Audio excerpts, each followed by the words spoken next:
Hey, this is Emily Gavidal-Manzo with your weekly disgusting fact about the legal system, which of course does not operate in a vacuum. As we know, the criminal court system is massively influenced by what's happening around it. For example, in many places, the size of the local jail population is more correlated to the availability of mental health services than it is to the violent crime rate. And in fact, this is what I want to talk to you about today. If you are someone who wants to make the point that things like healthcare may be more relevant to public safety than things like jails, this video is for you. I want to talk about Medicaid expansion.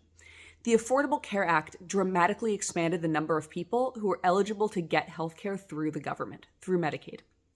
And when it did so, a 2020 study found that crime dropped by about 30% in places impacted by that expansion. Not just, drug crime or stuff that's strictly mental health. No. Like violent crime, all types of crime dropped by between 20 and 30%, according to this study. And that study is actually in keeping with another study that came out 2 years later, but looking back 20 years, at 2005, when Tennessee disenrolled from Medicaid.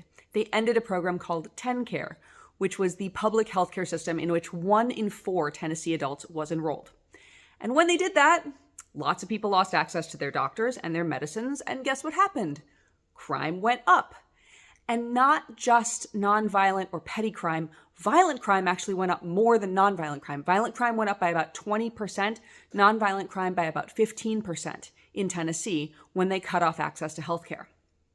This meant that in the average county in Tennessee at that time, there were 270 more crimes because people didn't have access to doctors and medicine.